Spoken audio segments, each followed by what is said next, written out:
All right, I'd like to start with the prayer of the farm worker struggle by Cesar Chavez. Show me the suffering, and it'll be on your screen also. Show me the suffering of the most miserable, so I will know my people's plight. Free me to pray for others, for you are present in every person. Help me to take responsibility for my own life so that I can be free at last. Grant me courage to serve others, for in service there is true life. Give me honesty and patience so that I can work with other workers. Bring forth song and celebration so that the Spirit will be alive among us. Let the Spirit flourish and grow so we will never tire of the struggle. Let us remember those who have died for justice, for they have given us life. Help us love even those who hate us so we can change the world. Amen. So I'd like to welcome our first speaker, Angelina Lara, and she's the president of the new union forming in the Yakima Valley. And Angie, I will let you introduce yourself and your other speakers that you brought with you today. So, Angie? Good morning, everybody. Thank you for the invitation.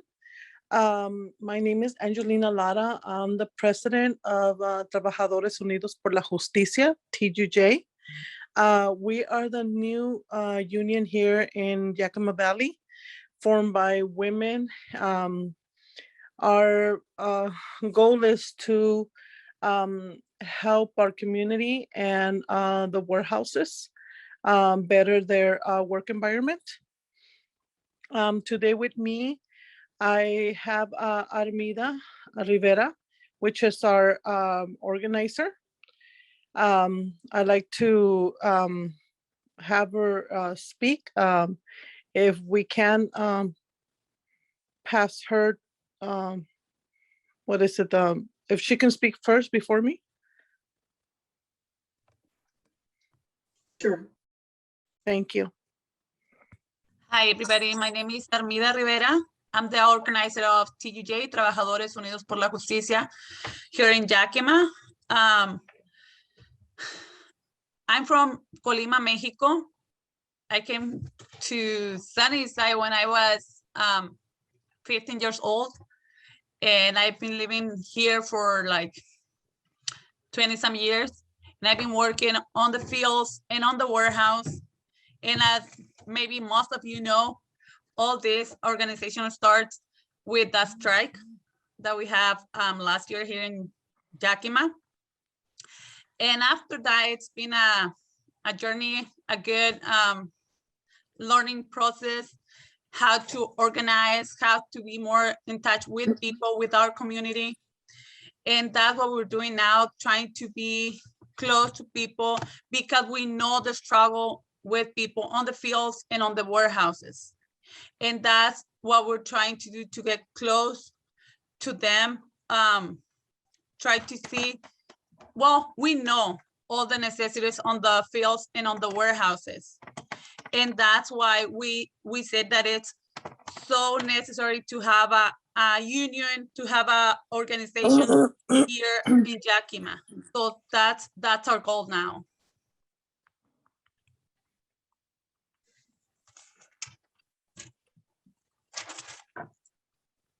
Yeah, so we would love from you guys to be with that, to be to learn more from you, what you guys do, because we're trying to help our community. It's not something that we wanted to do, it's a necessity with our people, okay? Because we've been here, maybe you guys have families, so you heard close to you how people struggle on the fields and on the warehouse.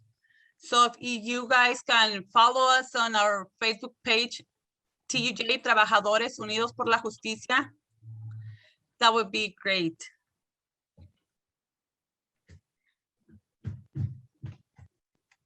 And did you want to continue? Yes. Can they hear me? Yes, we can hear you. Okay. Like I said before, I'd like to thank everybody for inviting us and being here. I like to direct myself to any questions anybody has. So Angie, would you be able to stay on the call after we hear from all of our presenters for questions? Yes, of course. Yeah, so we'll Yeah, do that would questions be later. beautiful. Did you have other speakers you'd like? Unfortunately, the other officials had to work. You know, this is our daily, the daily struggle, women having to organize and work and be housewife and be mothers. They Yes. had to, they're working today. They don't like it that they had to miss this meeting, but unfortunately they had to work. One works in the warehouse and the other one is working in the fields. So they have to work almost 7 days a week at this point. And so they weren't able to join us. But I like to say that we are trying, like Armida mentioned, we are here to help and our community and our workers I say in the warehouse, in the fields, agriculture, as much as we can. We are working, we're in process of learning and working for them. And we are here always. Anybody wants to connect with us, we are available. So Angie, one thing that might be helpful for people that weren't aware of what happened, you know, with the strike, could you just give a little background on the strike and what organizing you've been able to do since the strike, just in this past year? Well, one thing the strike taught us is, well, I'm gonna speak from my point of view. I was very new to anything in agriculture. My mother works in the field, but I was never really aware of what, you know, it took to, you know, the effort it consumed people in. But in my point of view, when we decided to walk out and join the strike and form all this movement was, well, one of the things that spilled the cup was that the injustice people work through on a daily basis. At that moment was because we had we didn't have the necessity to protect ourselves, protect our health and our families at home. We weren't given the proper gear to protect ourselves from COVID. People were getting sick from left to right and nobody was getting notified for it. So we decided that we didn't want to risk it anymore. And that's how we formed, that's why we walked out and decided to go on a strike. After that, we decided to, I guess, to form a union because we saw that with us going on the strike, it woke us up and it saw us that we needed to fight for this a little longer. We needed to do more for our community, more for our workers. And that this is not something that's going to be taken care of anytime soon, but with us working to, you know, to get to where we need to, this is something that we can all do as a community. And, you know, and as I'm gonna say, as workers, because it took us to work in that environment to understand what they really needed to do, what changes we need to do in Yakima. And right now our goal is to we're still like I said, we're doing our best to inform ourselves in order for us to be able to help people more, inform ourselves from the point of view of other people, what they need, what is something we need to help them in.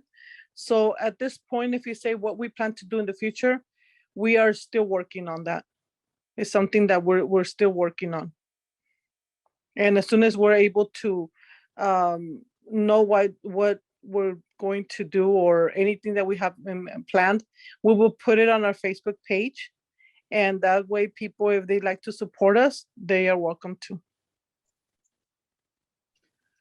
Okay, well, thank you, Angie.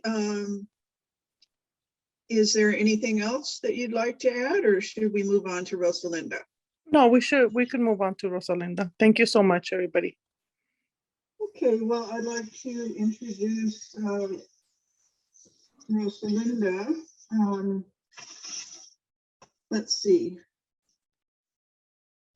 This is an introduction I got from Carla Rosalinda, so I hope it's okay. Widely recognized farm worker and rural justice leader, the oldest of 8. She was born in Texas and spent her first decade in Mexico. Her family immigrated to La Conner, Washington in 1960, and she began working as a farm worker in the fields in Skagit County at the age of 10. She's worked within the labor movement, starting with United Farmworkers, founded by Cesar Chavez. She's represented farm workers in ongoing dialogues of immigration issues, labor rights, trade agreements, and strengthening the sovereign food movement. She works to build a broader base of support for rural communities and sustainable agricultural policies that ensure equity and healthy communities for farm workers. And she's, I think, also the executive director of Community to Community in Bellingham, Washington. Welcome, Rosalinda. Thank you very much. And I didn't want to interrupt you, but thank you for that reading the bio. But what I'm thinking is that I would like to have actually Edgar speak first, because he's representing Familias Unidas por la Justicia. And I think it's really important that we hear from the farm workers leading unions right now. And then I'll speak after him. Is that all right? Okay, sure, sure. So Edgar, I have a bio on you from Carla. You are the political director, labor leader for Familias Unidas por la Justicia, a farm worker union in Burlingame, Washington. Edgar's been a farm worker advocate and organizer in Whatcom and Skagit counties for 15 years. A farm worker and a farm worker family, he reminds us of the employment inequities that the state and farmers failed to change for generations. He says, a lot of us grew up with our parents at work all day and our older family members taking care of us. He has called on Washington State to provide for overtime protections that would not only boost wages, but also would keep families together. Welcome, Edgar. Hello, good morning, everyone. I'm here at our office in Burlington, Washington. Besides me is Marciano. He's one of our organizers, but he's doing stuff on the computer still and doing membership stuff. So maybe I'll ask him to say what's up in a little bit. Yeah, I think this year has been very, transformative in the union. We've learned a lot. And I think based on the history that we've had since the formation in 2013, there's been a lot of interesting developments and analysis that has been built by the union, and for guiding us, and kind of that experience really has made us think about what direction we want to go as a union, with our membership. Half of the membership stays in Washington and half of it goes back to California or other parts of the United States to continue working. So, and then the COVID crisis, the environmental and climate crisis that are happening really has us rethinking or repurposing a lot of the functions of what a union is. Do we continue being a union that just administers a contract, very, focused on just a contract and that's it? Or do we have a bigger responsibility to the community and to the movement that we come out of, and, honoring that history of being farm workers in the United States and immigrants and workers. So I think we have learned a lot, and I think that is why we're trying to see where the union can do the most, transformative change, even, whatever scale that may be, whether it be at the community level, regional, national, international, we never know. But, our hope is that we can reach the people that are the most impacted and kind of guide a new conversation on what being a farm worker in the 21st century really means. With that in mind, we've combated COVID. We went to Yakima when TUJ was barely forming, and firsthand saw the damage, not only the pandemic, but irresponsible and lack of leadership by elected officials and a lot of people in agriculture and in the industry. They didn't really care about the workers. They just put everybody out to work. So, that was, this is something that has happened for generations. Only this time people have taken a stand and fought back and pushed back. So, that was a great experience, seeing hundreds or thousands of workers out in the picket lines, demanding and pushing back against an industry that has always had their way. So shifting on what it means to be a worker in Washington State, the movement that happened in Yakima was really powerful for us, and we were lucky to be there when we got called to spend time with the workers there, getting to know workers from the heart of the agricultural community in Washington State, whether it be farm workers and processing workers, both domestic workers and H-2A workers, with everybody there.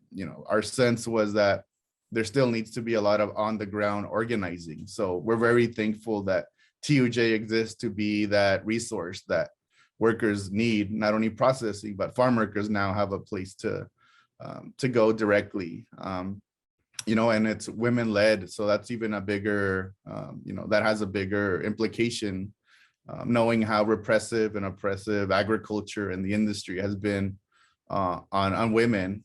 Now women have, strong leadership present and upfront. So that's very important and very, transformative, especially in the worker movement.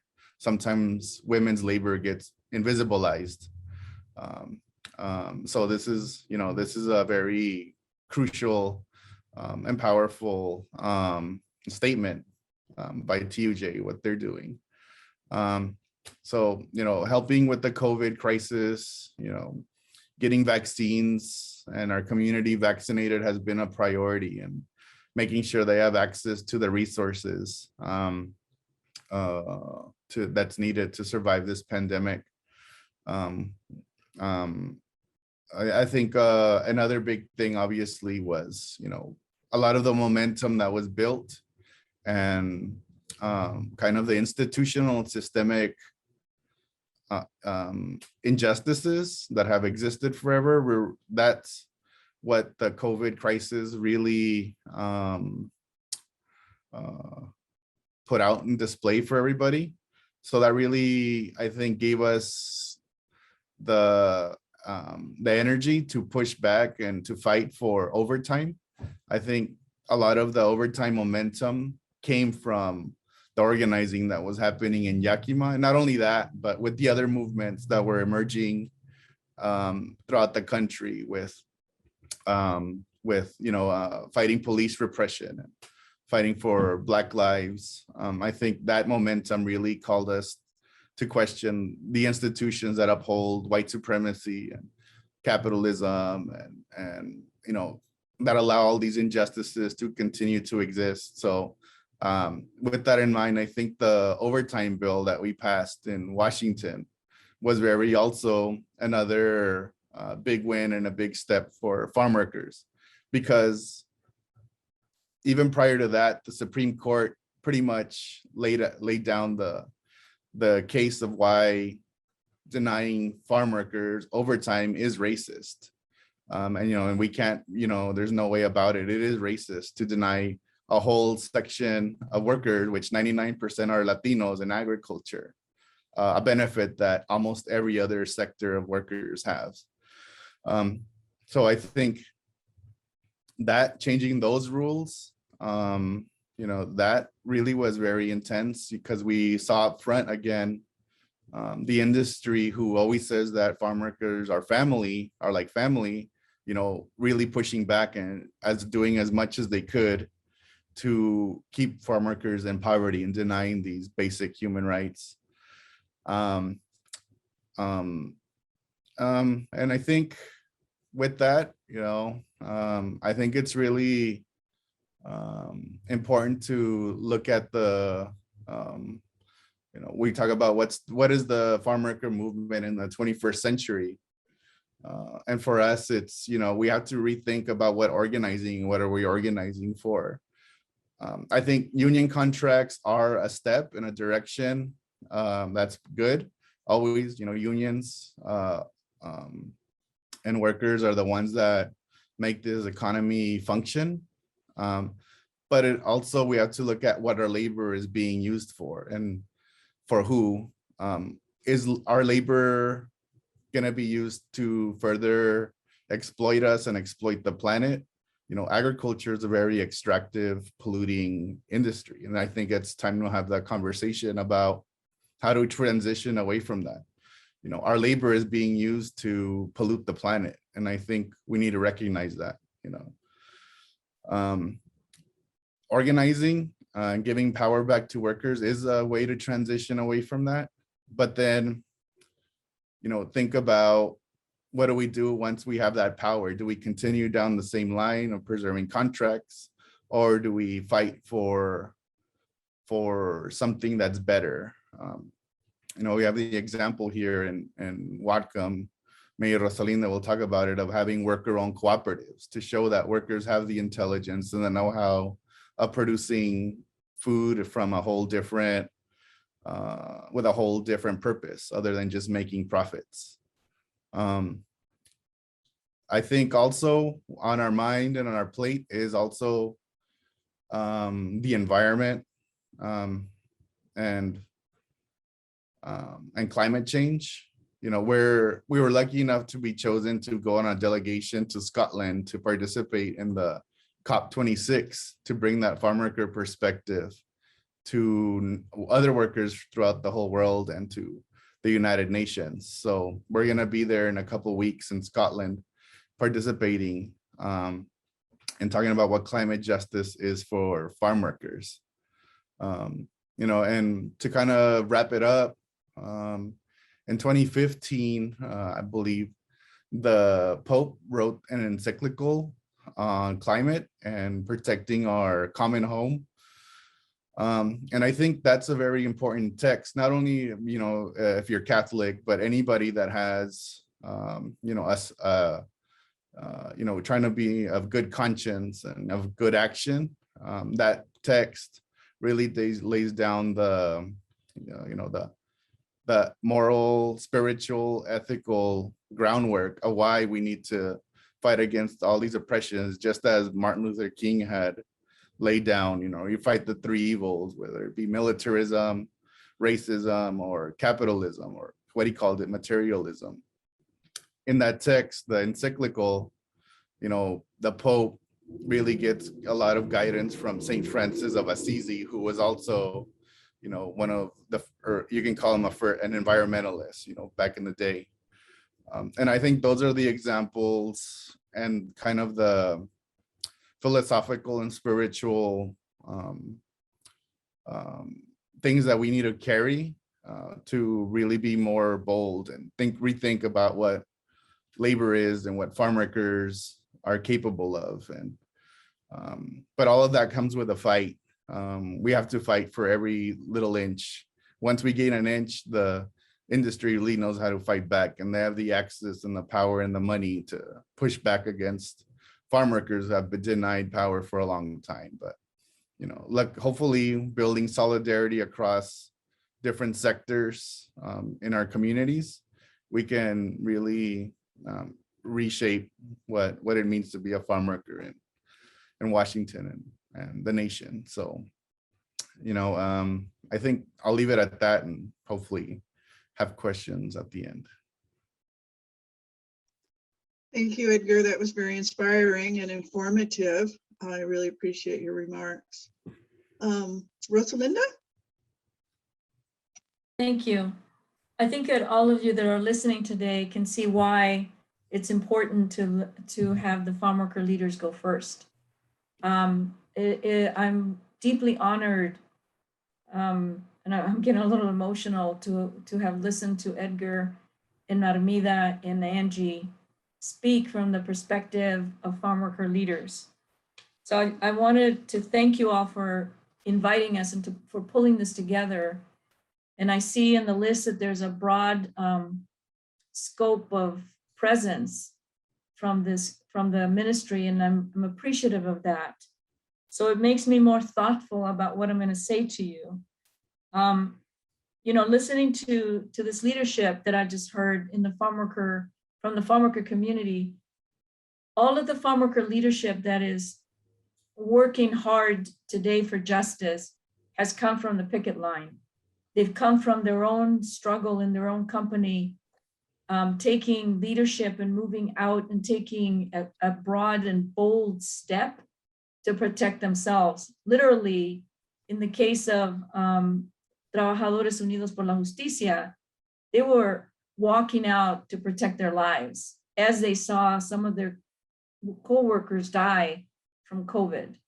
And they took a very bold step, and with the presence of Familias por la Justicia already existing, in gaining that solidarity, and also our organization supporting them in their courage and in their boldness during a very difficult moment for everybody in the state, but more so for farm workers and poor people of color all across the state. It was inspiring to all of us to see them take that leadership. And now people talk about this post-pandemic moment, but it's not post-pandemic yet. And we're concerned that a lot of the attention and the transparency that's been shown and the clarity that's been shown about the exploitation and the suffering that's happening in the farm worker community and in rural areas of Washington state might disappear, that the attention given to that won't continue. I'm one of the elders of the movement that's beginning to I guess look at what I've done with my life to benefit farm workers in Washington state. And I want to first recognize that my work began with the knowledge of Black, Brown, Indigenous, and other people forming the Washington State Rainbow Coalition, and then learning about Cesar Chavez and the farm worker movement. And I want to just let you know and remind everybody that the last time a union was formed in Washington state, or the first time the union was formed ever in Washington state, was 1986. And that was United Farm Workers of Washington state, which was an independent union based in Granger. And that the first union contract in Washington state was signed on December 5th, 1995 at Chateau Saint Michel, from a brave group of workers at the winery at Chateau Saint Michel. That was 1995. That the next big step that happened in the farm worker movement, I believe, in Washington state was in 2004 when I came back from California and we formed Community to Community Development. And from there, the organizing continued. And then Familias Unidas por la Justicia was founded in 2013. And that was a very important moment because it was founded in Skagit County, and it's a big union in the context of the labor movement. It's a big union. That is a collective bargaining agreement with a membership of over 600 workers participating in a democratic process with their leadership in a workplace at Sakuma Farms that is very active.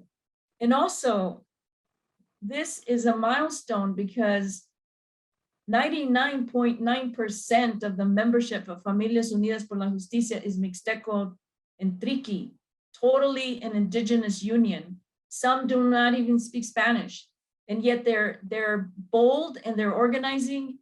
And the immigration status of all these workers is not, a legalized workforce. The majority of them are undocumented, and yet this is one of the best contracts in the United States for farm workers. And the contract from Chateau Saint Michel that was signed in 1995 is still present. It's still functioning. It is a legal contract with the workers have benefits. They have the best benefits in the state of Washington simply because they have a retirement plan, they have paid holidays, and they have a paid medical plan. So that is an excellent union contract. The union contract at Sakuma Farms was signed has a new way of negotiating wages for farm workers that are getting paid piece rate. Literally a live, should we say, a live bargaining concept where almost on a daily basis, sometimes the workers are negotiating their wages. And Edgar can correct me if I'm wrong when we come back, but I mean, that is something that is exclusive to Washington State and to farm workers at Familias Unidas por la Justicia. Innovative, bold leadership that developed a new way of negotiating piece rate wages with fairness. And then we have 7 years later, the formation of Trabajadores Unidos por la Justicia in Yakima. They came out of another struggle with the COVID-19 pandemic, a bold leadership that has coalesced around women leadership. And this is the newest effort in Washington State. So I come to you, brothers and sisters, community supporters, and everybody that claim to be followers of Jesus Christ, that claim to, propose to build a new food system and to bring justice for farm workers. You are in a privileged space right now with farm worker leadership that has been struggling for a long time and has made some major shifts. Edgar speaking about the overtime legislation in Washington State that just got passed this last year. I just want to say that I witnessed Ramon Torres and Edgar spend countless hours with the legislators and with the lobbyists from the Washington State Labor Council, Joe Kendo, with support from community and others, almost on a daily basis, negotiating and pushing and strongly working to get this overtime bill passed. That was not the intention, the original intention of Familias Unidas. That was a defense and an offense against the agricultural industry that was actually fighting to not have any overtime for farm workers at all.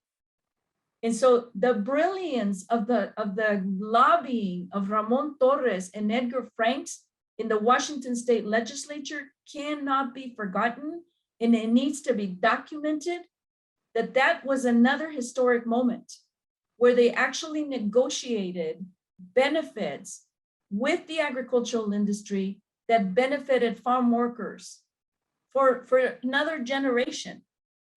And that was Ramon and Edgar with Joe Kendo from the Washington State Labor Council. It was a totally complete labor alliance and solidarity that mandated through the legislature overtime for farm workers, and with the truth of white supremacy and an effort to undo racism in the agricultural industry, in the industry understanding that things had shifted and they had to agree to this. So that this is really important if we're talking about a report back to you all. Additionally, I think that community to community development is a broader organization that is committed to supporting the organizing of farm workers, to supporting the leadership that already exists in the agricultural industry. I'm naming the agricultural industry present here today, but I want to also say unequivocally that I know that all across Washington state in the past and now, there is farm worker leadership that is trying to organize, that is trying to take a stand against the exploitation of farm workers in the industry, and they don't have enough support to move out to the next level to continue to organize. And I think that that is the challenge for Familias Unidas and community to community development, to build this broader support so that more farm worker leadership can lift up, can stand up, can continue to improve the food system in Washington state. I think that what Edgar said about this moral fight, because Cesar Chavez continues to be central to my thinking, along in our thinking in community to community development, along with the leadership on a global scale from the landless people's movement in Brazil to La Via Campesina. We work at the local level, right in the fields in our own backyard. And then we move to the state level to work with the Washington State Labor Council and other unions, but more importantly, on the climate change issue, which is affecting farm workers in a very fundamental way. We have built an alliance, the front and centered alliance that provides us support to be able to address the climate policies that are needed to protect farm workers in this shifting climate change era. We're in a new political movement, but we also have connections on a global scale with La Via Campesina. This isn't Edgar's first trip abroad to meet up with farm workers from other countries and other places. The Familias Unidas has been interacting with what the rest of the world calls the peasant movement. They actually call it the peasant liberation movement, where there are farm workers that are organizing in Africa, in the Middle East, in the South, and even, going to Wales to meet up with indigenous communities that are organizing for climate justice, and the Via Campesina organizing for a food system that is fair and is just. So this is the 21st century. And I think that we are looking at our fights together as a moral fight, because we are entering into a new conversation that is really important because of climate change. We have a huge fight that we've been leading for years and trying to fight against. Cesar called it a moral fight. From the minute that pesticides were introduced in the Central Valley of California, workers have called this out as a dangerous proposition to use these chemicals to grow food. We continue to fight it. And it's because of the use of pesticides that the lifespan of a farm worker today is still 49, up 2 years from 47. And now we're not sure, because the medical professionals and the scientists are saying that because of COVID, everybody's lifespan went down 2 to possibly 3 years, which means that for us, we're probably back down to 47, because of COVID. And we know that there's a disproportionate sickness and death in the farm worker community. And pesticides they've never reduced the use of pesticides. So when you look at the increased use of pesticides, the changing climate, and also the industry that is getting even more greedy about making money off of mono-agriculture like apples. Apples is not needed at the quantities that the agricultural industry in Eastern Washington is growing. Those apples are grown for export, not for nutritious health here at home where we can get them. The money is in the exports. So where am I getting to with this is that when you combine now the lack of changes to farm worker rights, the lack of worker protections to farm workers when it comes to pandemics, fires, and now changing climate, we are in even more danger. That this is going to be increasingly more of a moral fight. So with climate change and no changes in the use of pesticides, we're in greater danger, which makes our alliance with Front and Centered even more important, because now comes the intersection of climate change and worker rights in Washington state. And this whole idea that we're talking about, a just transition, which means transitioning and transforming the agricultural industry and the quasi-slave labor force that we're a part of into a real food system that is fair for us as farm workers, fair for you as consumers and healthy for you as consumers, and also that we are going to be we're going to try to be the stewards of Mother Earth, that we have to protect Mother Earth at the same time that we're producing food. So brothers and sisters, what we're talking about here is really looking at the support of farm workers on a bigger level. So let's move forward. I think that Edgar put out a lot of information here. I would be remiss if I didn't say that because of climate justice and climate change, the increase of the use of H-2A workers in the country has grown dramatically and continues to grow dramatically. In the importing of guest workers into the agricultural industry, along with immigration reform, has caused a crash of opinion, of perspective, of policy, and of where we stand as farm workers. The changing climate has shifted the migration patterns of farm workers to work in different industries across the country. And this shift is causing an issue. And then we think that part of the shift was solved by the industry so that they could bring in more guest workers. So the other moral fight besides climate change that we're going to be coming to you is this whole idea of importing guest workers to work in the agricultural industry.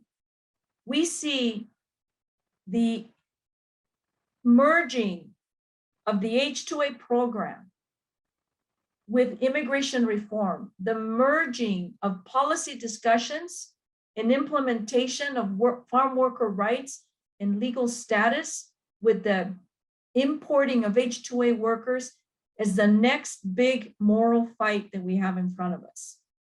And the conversations have already started this year, and they're only going to get tougher because the greed of corporate agriculture is not being abated at all.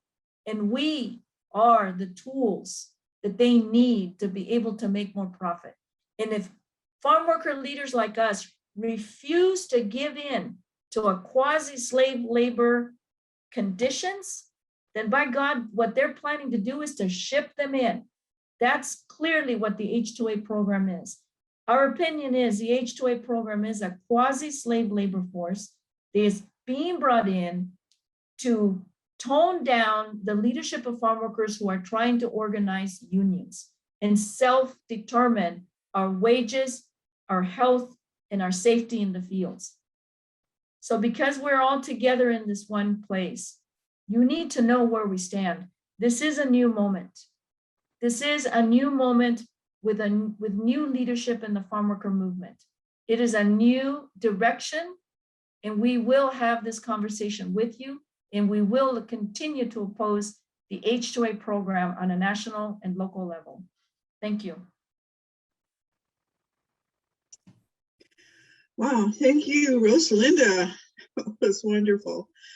All right. I'm sure we'll have lots of questions for our speakers, but let's continue on first to get the rest of our speakers on. Next up will be Magali Solis. I hope you're here. Yes, all right. So Magali is the new executive director of La Casa Hogar in Yakima, Washington. But she has worked there for 7 years as the Citizenship Program Manager. And on October 4th, she became their first immigrant Latina executive director. She is the proud daughter of farm worker parents. She's a first-generation immigrant and a DACA recipient. She has lived in the Yakima Valley for over 20 years. She graduated from Heritage University with a BA in education. So Magali is going to tell us about the work of La Casa Hogar, especially with the farm worker families they serve. Magali? Thank you. I'm here. Buenos dias. Good morning, everyone. Thank you so much for the opportunity to come and talk about La Casa Hogar today. I want to start by sharing a little bit of the history of La Casa. La Casa Hogar was first founded in 1986. At that time, it was 35 community faith-based community organizations that came together following the vision of Ninfa Gutierrez. And Ninfa Gutierrez had a vision for a place in our community that was for immigrant women and children, a place that it was safe for them to come and learn and build connections. The organization continued to evolve. It became a nonprofit organization. And in 2012, it's when there was a shift, and then the focus became more centered on education.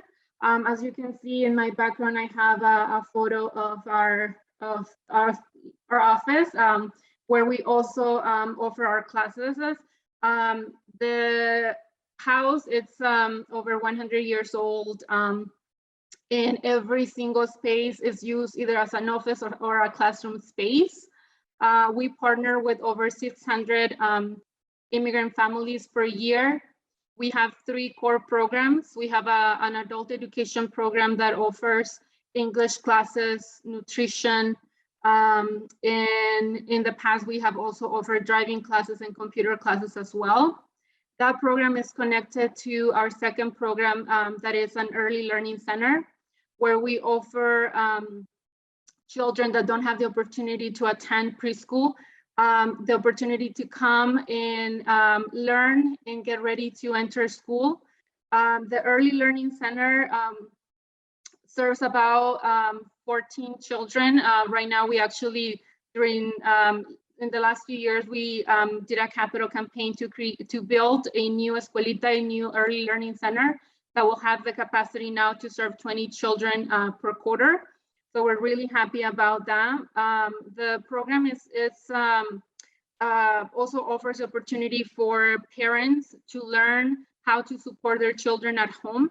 So there's a lot of activities that the mothers or caregivers or grandmothers that come to La Casa and to learn English and bring their children are also learning in order to better be able to support their kids at home.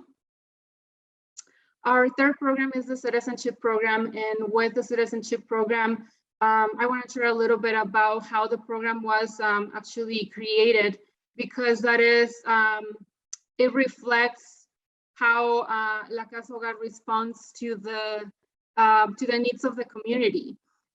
So in 2010, a student that was coming to our English classes decided that she wanted to become a US citizen. At that time, there were no other places in Yakima that offer citizenship education. That includes US history and civics, which is part of the test that you have to take in order to become a US citizen. So these women came to one of our staff members and asked for La Casa to offer citizenship classes. And the staff member just said, well, if you can put a group together of 10 to 15 people, then we can talk about it. And within a few minutes, she went downstairs and started to talk to all the other students and had a list of people that wanted the citizenship classes. And that is a way of how La Casa really listens and responds to the community needs in the best way that we can. The citizenship classes that started in 2010 and in 2014 La Casa as an organization was recognized by the Department of Justice as an organization that was able to offer legal services as well. So our focus was to really support our immigrant community that were eligible to apply for citizenship, because we believe in the opportunities that brings for families, and also that is also a way that people can engage in our democratic system to be able to change these larger oppressive systems. So since the program, since we received accreditation by the Department of Justice to offer legal services, over 1,300 people have become U.S. citizens through the program. There is a continued need for these type of services here in Yakima. We have wonderful, some of our volunteers are actually here today, so I'm happy to see them. La Casa Hogar doesn't do any of this work alone. Serving 600 families, it's just a lot, and we have to partner with different churches in our community to be able to use their space, or they also help us with like recruiting volunteers, because this is really a team effort to be able to meet the needs of the community. We incorporate leadership development and civic engagement in all the programs that we have. That is sometimes like the entry point for a lot of our community members that perhaps are just learning about the systems or how to navigate the different systems. So we offer those opportunities as well to be connected and to go with them in the different ways that they want to express that leadership and that advocacy.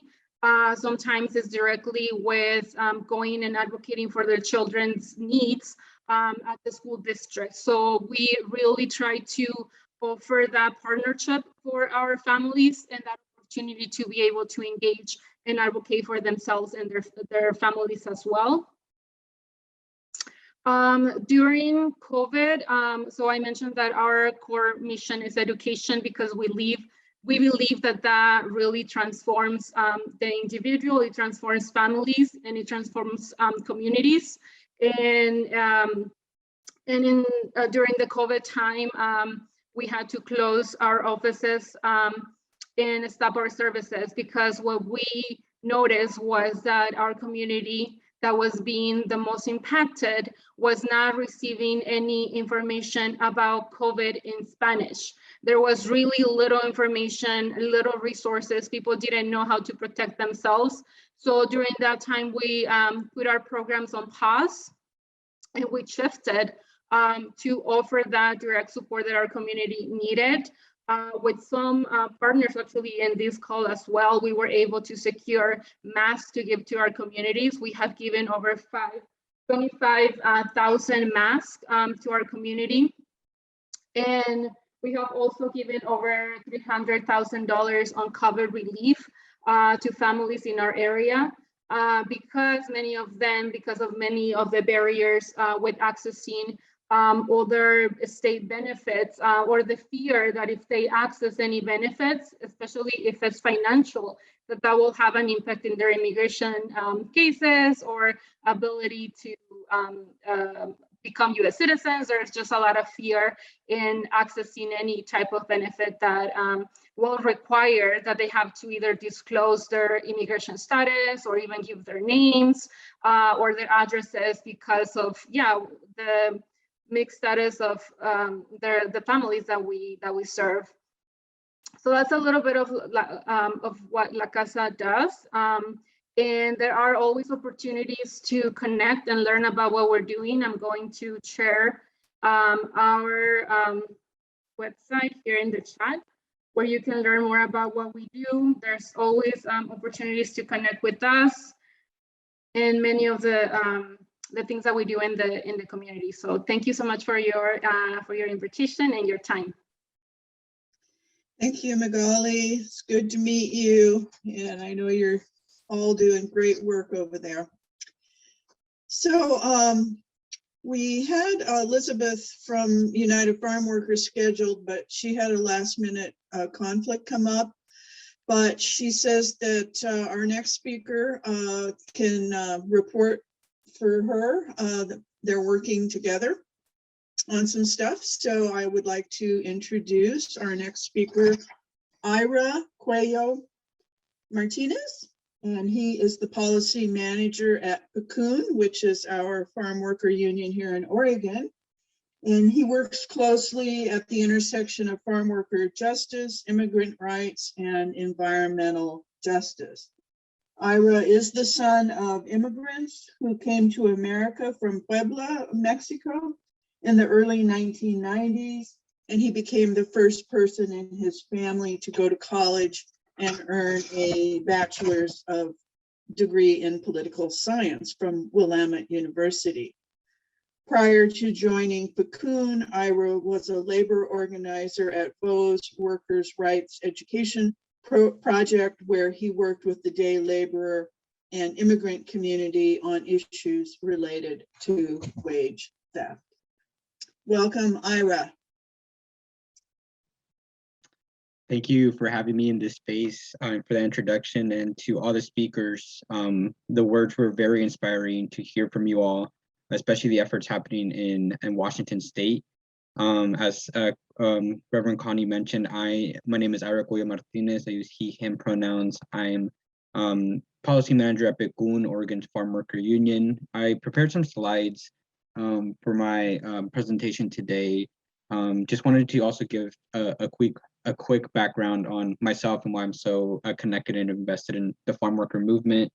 So yes, Reverend Conley mentioned my parents came to Oregon from Puebla, Mexico in the 1990s.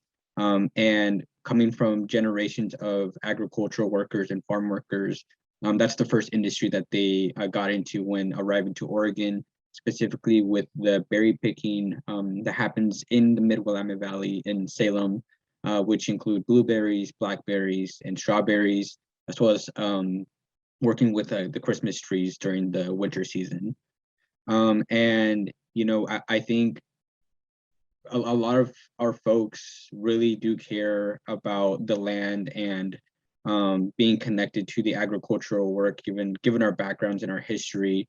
But we also know that it's very exploitative. The conditions are very dire and the wages are significantly low.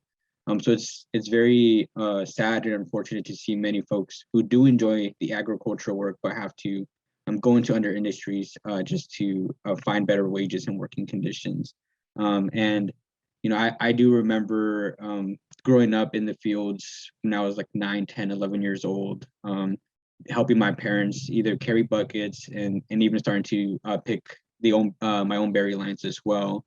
And it is very demanding work. And it's very unfortunate to see the conditions remain the same, if not even worse, given the climate impacts that we've seen and just the continued exploitation and slow progress in increasing wages, at least from what I've seen, and just the continued struggles that farm workers face across the country in the middle of the pandemic and other extreme weather conditions.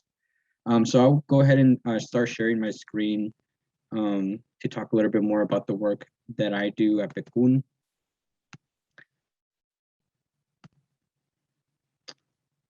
So if folks aren't aware, Cocoon is a Spanish acronym that stands for Pineros y Campesinos Unidos del Noroeste. In English, it's Tree Planters and Farm Workers United in the Northwest. And just some background around Cocoon, we are Oregon's Farm Worker Union. We're based in the heart of Oregon's Latinx community known as Woodburn, Oregon, which is one of the majority minority states of Latinos and Latinx folks, which is really awesome to see in Oregon. It's also one of the most vibrant agricultural cities in the state. Driving through I-5 and seeing just all the agriculture that happens between Salem and up to Portland, it's just very great to see just so many fields, but knowing that there's still improvements that need to be made. Our mission is to empower farm workers and working Latinx families in Oregon through community organizing, by increasing Latinx representation in elections, and through policy advocacy on both the national and state levels.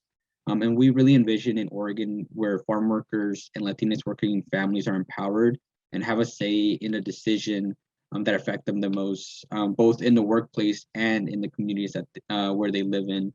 And I may be here speaking in front of you all today, but as folks have mentioned, as earlier presenters have mentioned, there are a lot of farm worker leaders who are very innovative and smart and know the solutions to the issues that we're facing. And it's time to listen to them and really lift up the voices of farm workers and the solutions that they have to the different issues that they're facing. So I came here to specifically talk on wildfire smoke and excessive heat, given that there's been a lot of movement, at least within Oregon, to have some rules after facing multiple extreme weather events over the last year or so. Beginning with wildfire smoke, we have seen a significant increase in wildfires and wildfire smoke presence in Oregon. I grew up in Oregon my whole life, and I've never seen what I've seen in the last 3 to 4 or 5 years with the wildfires and wildfire smoke. And specifically last year in September of 2020, the Oregon wildfires really got intense. As you see in the image here, people continue to harvest and work through, despite the conditions of smoky air, red skies, red orange skies, and them having to use headlamps in order to see the different crops that they're harvesting is very unfortunate to see. And we heard from workers that continued or were asked to continue working despite being in level 1 and 2 evacuation zones, just being moments away from being declared an evacuation zone level 3. And so, this is just completely unacceptable from our state government to allow these conditions to continue happening. And we're all aware of why farm workers put their lives and their health at risk. And that's because of the low wages and their need to continue working to make ends meet and cover the cost of living and expenses that they have. We saw a lack of guidance from Oregon OSHA, the state agency that oversees health and safety in the workplace. And we really needed some rules, whether they be temporary to get us through these conditions and permanent rules as well, to guide employers, because without the rules, employers are free to do as they see fit and what makes the most sense to them. And in many cases, the continued exploitation is the outcome of that flexibility. We've also saw a lack of air quality monitoring. So workers weren't even aware of what the conditions were really like, the air quality index, and what that means for them and their health, especially the lack of healthcare access that many farm workers have, and the potential respiratory conditions that they carry is just very scary to see that workers continued being in those conditions. A lack of communication is an ongoing issue that we've seen not only with wildfires, with heat waves, with COVID as well, where many workers aren't receiving the information that they need to be aware of what is happening and how to best protect themselves from all these different events happening. And there were not enough N95 respirators. We've seen a shortage of those N95 respirators due to the events that happened last year.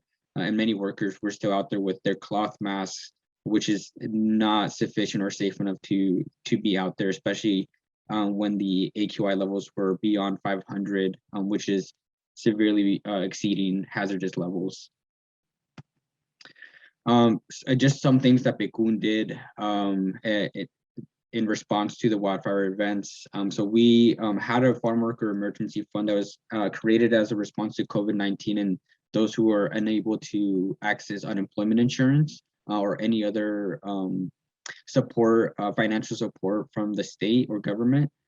So this fund was initially for COVID-19 and was then expanded to help those who were impacted by the wildfires. And so that's one of the first things that us at PECUN helped create and receive donations and distribute that money directly to the hands of workers and impacted families. We did a large amount of resource distribution. we had a coordination across the state to make sure that everyone had resources, masks, hand sanitizer, food, hygiene products, clothes, anything that families may need as they're evacuating their homes and had to relocate while the wildfires were ongoing. We've also sent a letter to the state demanding the adoption of rules to guide workers and mostly to guide employers to provide N95 masks to stop work when they're in evacuation zones. And so we demanded from the governor, the administrator of OSHA, and the bully commissioner to take action and to not allow these conditions to happen in the future or anytime.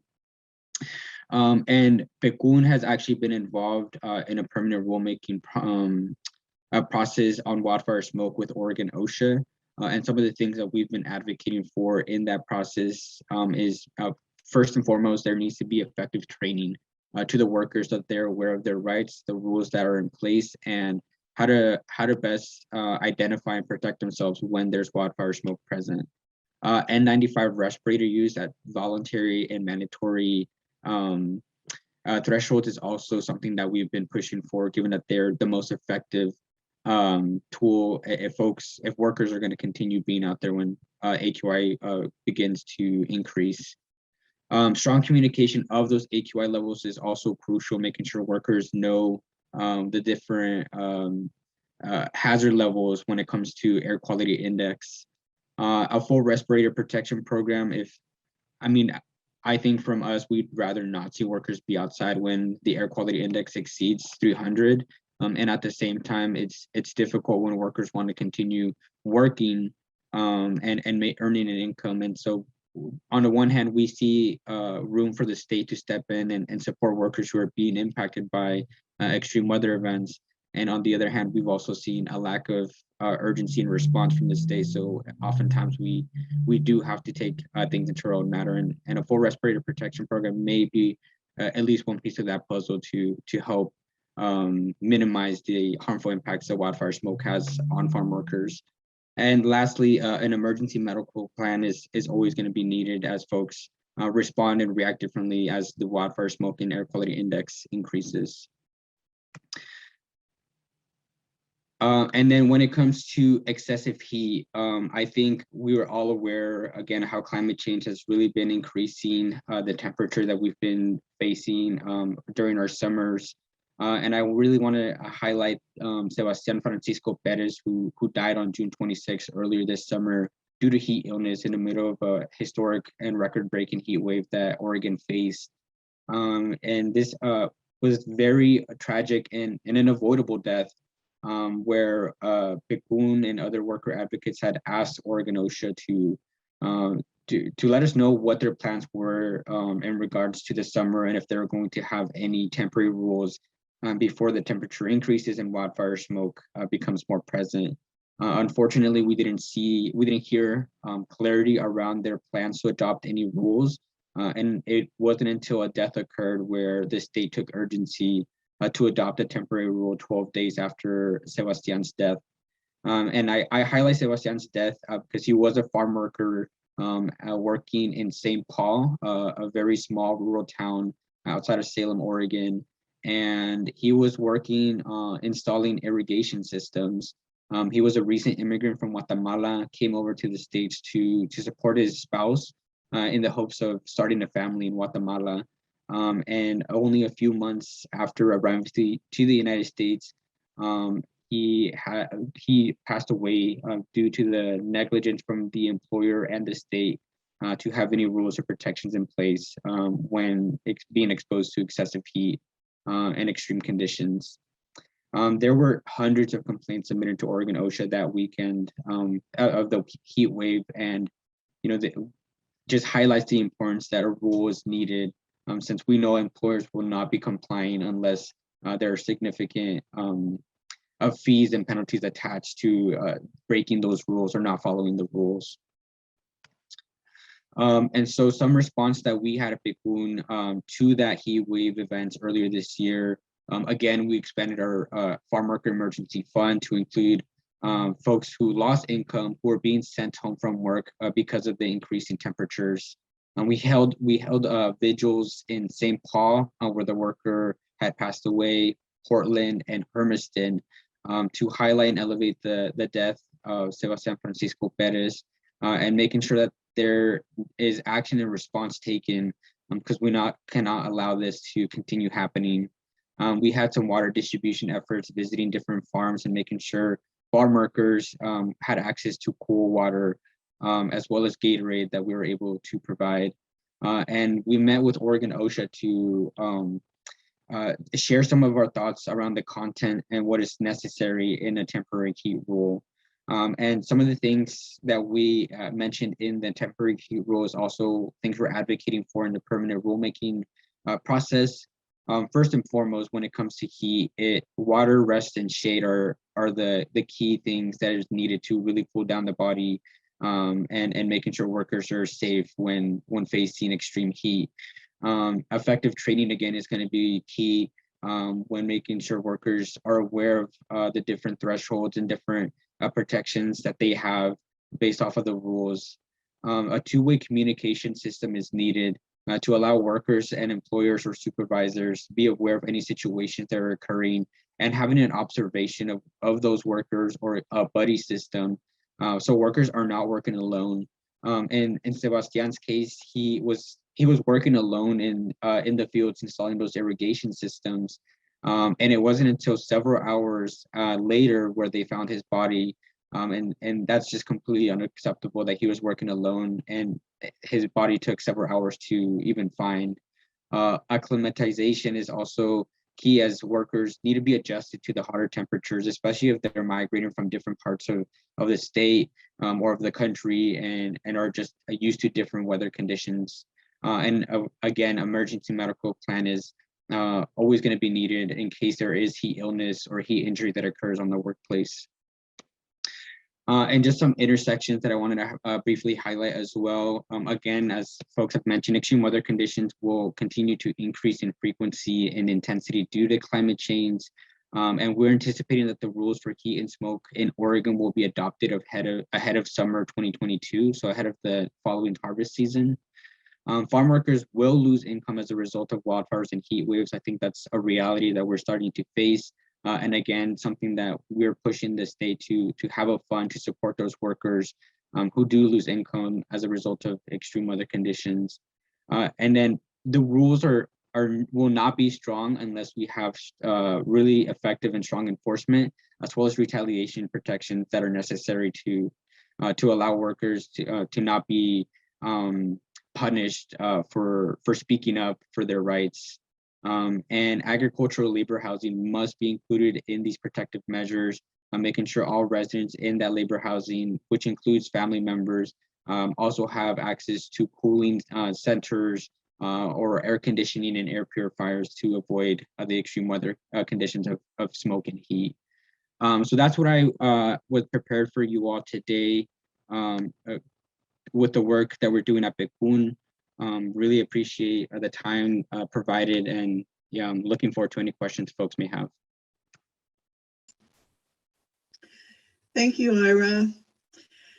So now is the time for your questions. If you have questions for any of our speakers, please put them in the chat and I will read those. And speakers, feel free to weigh in as you want to.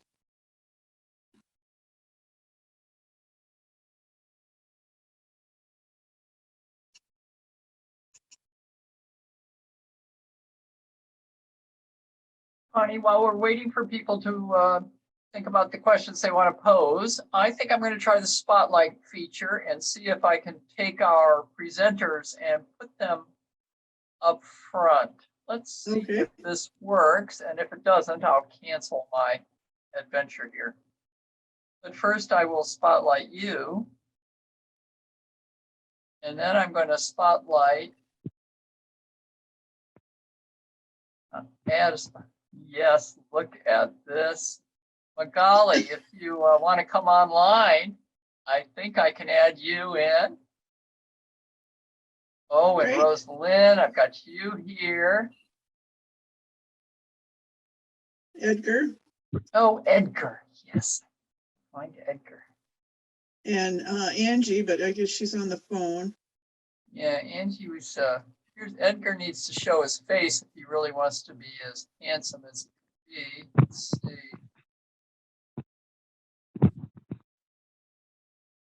Interesting. If his face isn't on, I'm not sure I'm allowed to do that.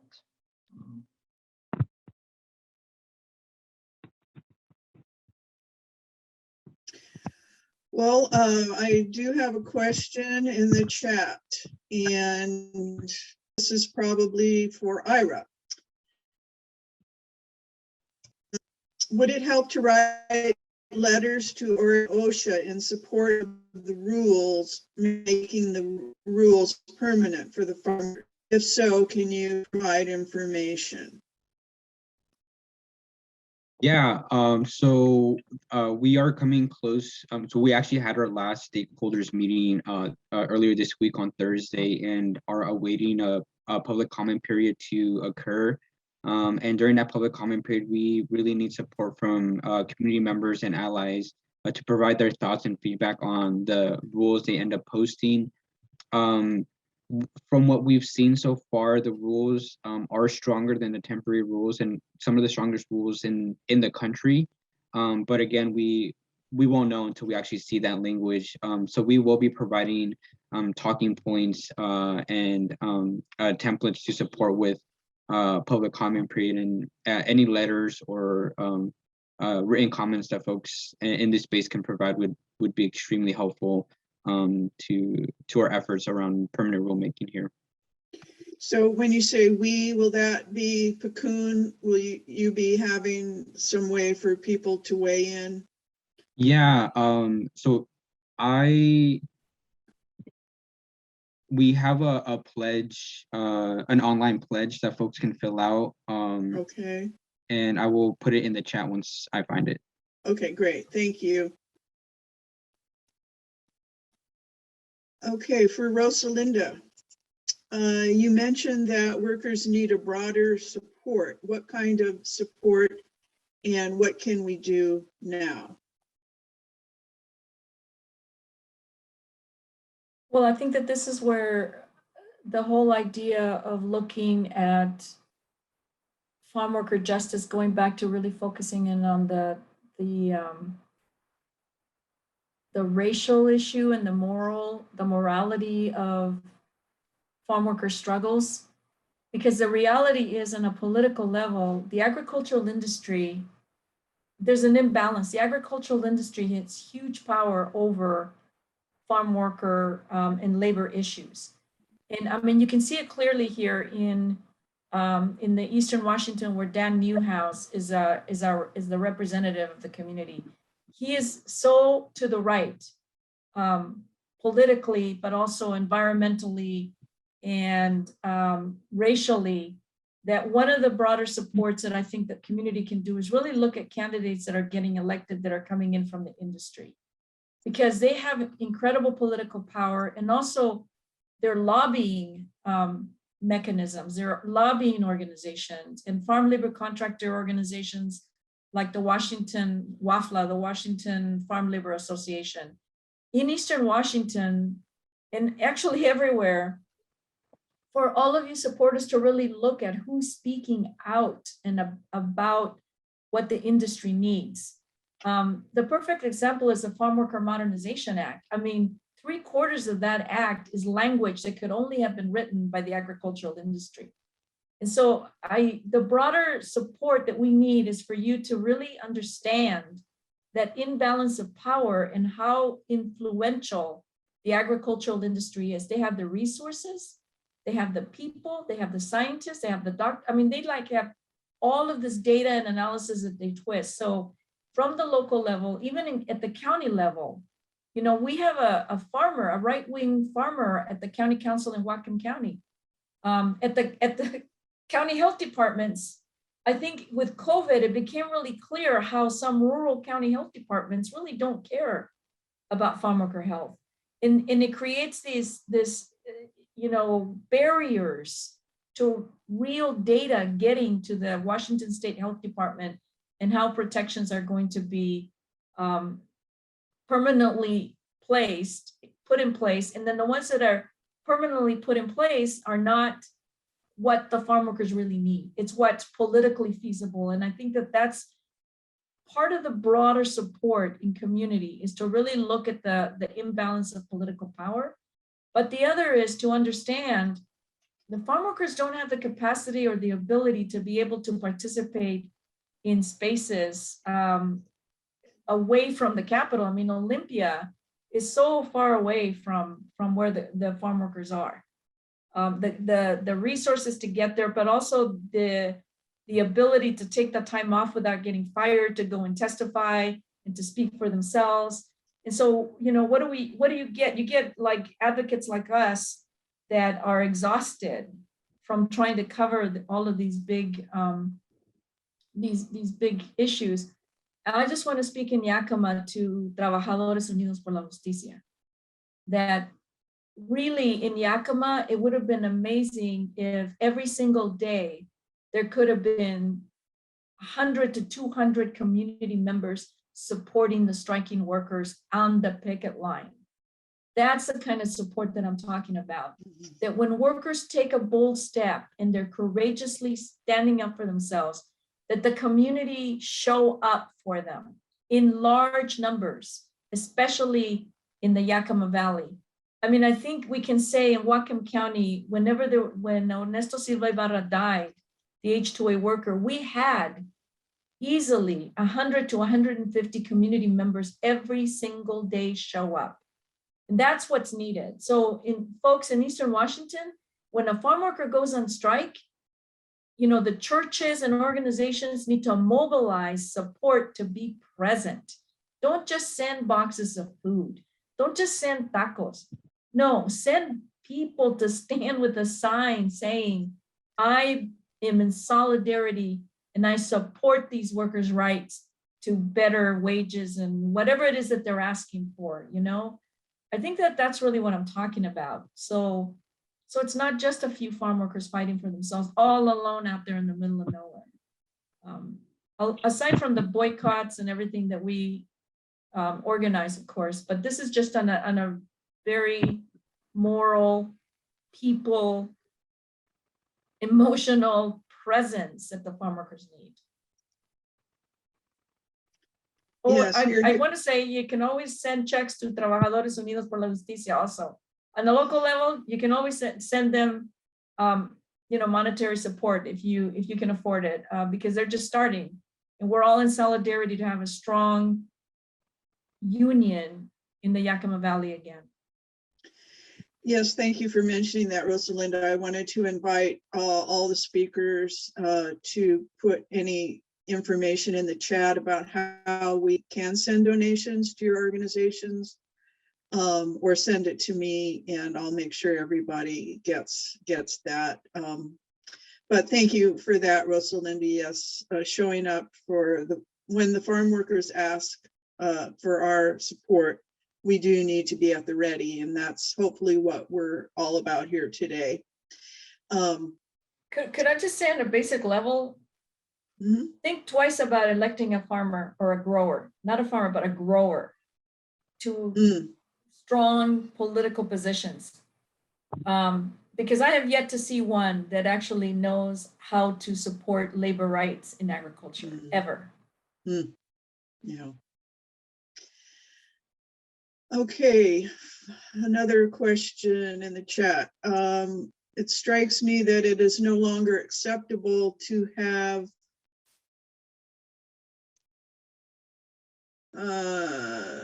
no longer sustainable to have farm worker housing owned and managed by the growers.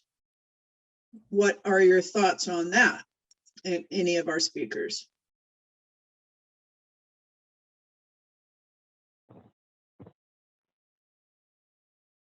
Well, I just want to say it never was. We've been saying that forever. It never was. Though some of that housing is left over from the Bracero program, you know? Edgar, did you want to say anything on that? I think it does become an issue if growers provide housing for workers, even though housing is needed, just in general, everywhere, good dignified housing is needed. However, because of the power imbalance that exists, anything that a worker brings up about like fixing your house or anything like that becomes an issue of you like being fired, or you'd be thankful that you're even getting a house, kind of like things like that, not knowing that once you're a grower, at least here in Washington, you fall under landlord tenant laws, and there's basic protections that are offered to workers, even if it's company provided housing. And they have to follow the rules, whether having clean toilets,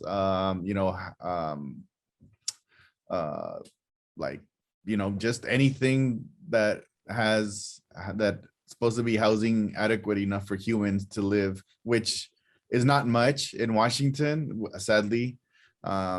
It's still very skewed towards growers to do the bare minimum of the housing. So yeah, they are leftover barracks most of the time from World War II or from the Bracero program. This becomes a big issue, I think, and it's a very problematic issue within the H-2A community, that they get free housing. Sometimes they get better housing than the local workers that have been working at farms for generations, maybe. The workers that have to live out in the community never get any support or any kind of help from the growers to pay their bills, while the H-2A workers get free housing, free transportation. So this becomes a big point of contention of trying to build solidarity within the workforce. And I think growers feed off that, of as long as the workforce is divided between H-2A workers and domestic workers, that's good for them, because they're not concentrating on organizing, they're concentrating on fighting each other. So this issue of housing, it's weaponized against workers.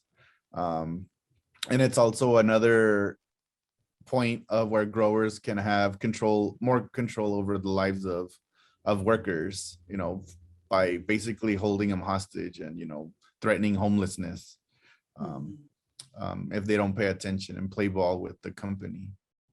Additionally, one of the things that we've been speaking very strongly against is that a lot of the H-2A housing has been subsidized with tax dollars, which becomes a huge issue for us, because farm worker families that have been here for a long time deserve the ability to be able to purchase their own homes. And yet the industry gets subsidized housing, to bring in H-2A workers.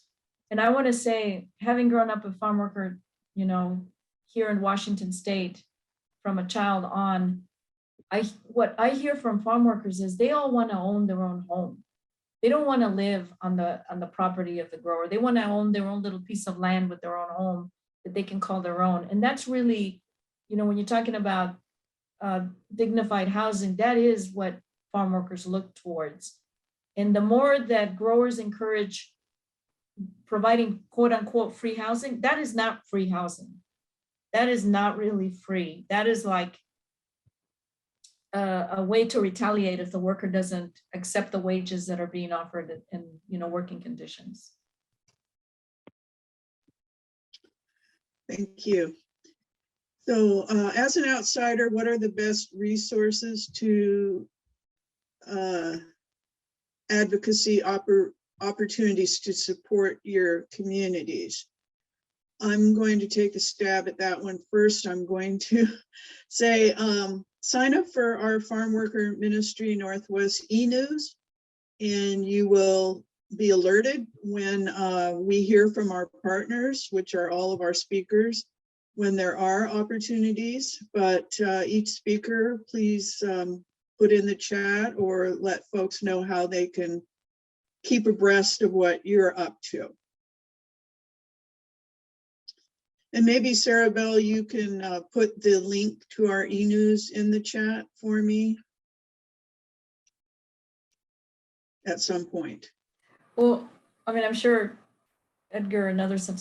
I think one of the things that has always been an issue with small farm worker organizations like ours, some of us don't have the staffing capacity to be able to send out newsletters or e-news or keep our website up sometimes because we're so busy with the organizing on the ground. So that's always been an issue with organizations, like the Farm Worker Ministry, even the Food Chain Workers Alliance and others, about how we keep them updated of what's going on at the local level. So that's really hard. And I think what's become really clear or easy for people anymore is Facebook. So following our Facebook pages is important, and you can always message us through Facebook. Sometimes we even miss those messages, but it's going to be faster and easier to hear directly from us through Facebook. And sometimes it is easier to post for us on Facebook than get a newsletter together. So Community to Community has a Facebook. We have two Facebooks. We have the Vigils Facebook, where we have ongoing vigils. So it's a C2C Vigils and Actions Facebook page, and then the Community to Community Development. And of course, Tierra Libertad, our cooperativa Tierra Libertad has a Facebook page also. So through those, I think you're going to learn a lot faster what's actually going on.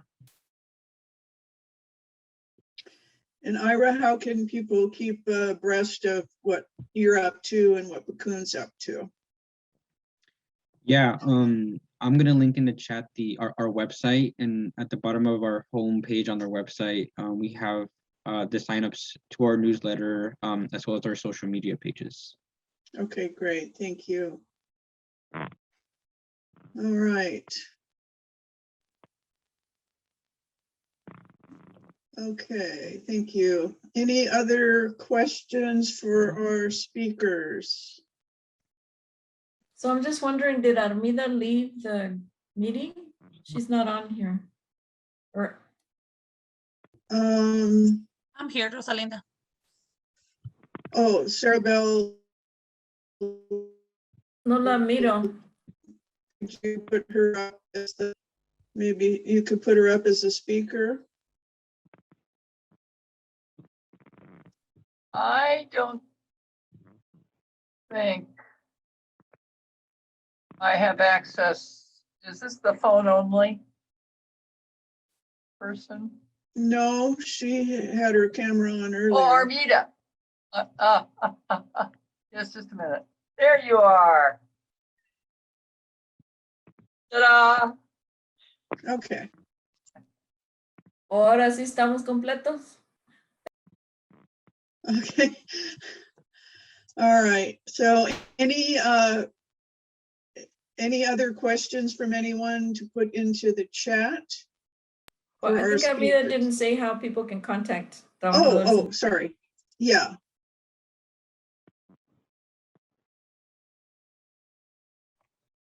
Yeah, I can put it on the chat, but you can contact us on Facebook page, Trabajadores Unidos por la Justicia. That's what we use now, so you can see what we're doing and all the we have our emails and everything there. So if you guys need more information about Trabajadores Unidos por la Justicia, follow us on Facebook. And is that how we would donate to the worker union? Is that on the Facebook page too, or do you have another place for us to go for that? Yeah, we have a link there.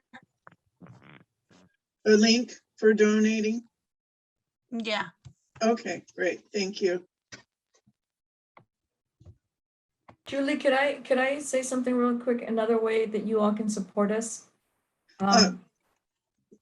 Reverend Connie here, Oh, but go ahead. oh, sorry. We also sit on the statewide agricultural seasonal worker services committee that meets every third Thursday of the month, which is where we've been participating with all of the Washington state agencies on rules for heat protection and COVID, and also oversight of the H-2A program. This is a really important table because we sit there with the industry, and it gets really hard sometimes the way that the the political power becomes really clear between the growers and the state agencies.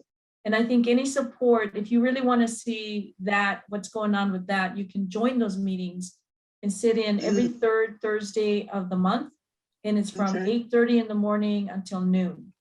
And you could also give public comment, and that's one area where you can support our position at that table. And how would folks find? Go to the Washington State committees and boards and look for the ASWS, or the Agricultural Seasonal Workers Services Committee. Northwest Justice Project is representing labor, Familias Unidas, Edgar's on it, I'm on it, and also the UFW has a seat. So there's 4 labor representatives and 4 industry representatives. And it gets pretty contentious when it comes to the rules making for heat, safety, pesticides, and also the H2A oversight. Okay, great. So if you live in Washington, that sounds like a great way to help support. We need your support. We need your comments supporting our comments that Yes. we give them. Yeah. Okay, that sounds good.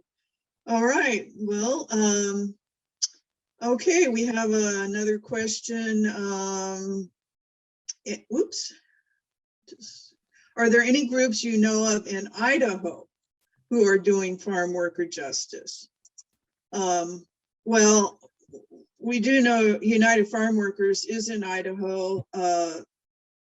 However, when I talked with them a couple months ago, they were pretty much focused on the Farm Workforce Modernization Act and getting farm workers educated around that. I'm not sure what other justice work is going on in Idaho. Maybe one of you speakers knows something about that. Anyone? No. Are you in Idaho, Reverend Jane? Yes. Oh, okay. So Well, that's good to know. I am connected to one individual who reached out to us regarding our efforts in Oregon, and I can share their name and organization and role if that'd be helpful. Yeah, it would help me because we're always interested in what's going on in Idaho too. Thank you.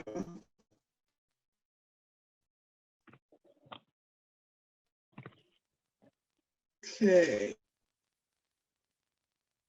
All right. Well, I want to, if there isn't anything further, I want to thank all of our speakers for a very enlightening and inspirational time. I really appreciate all the work that you all are doing, and you've made some excellent points and help us understand what we can do to help out, and really the necessity for support of our farm workers. It's just so crucial. So thank you very much. Just looking at the chat here, and we'll keep in touch. Take care.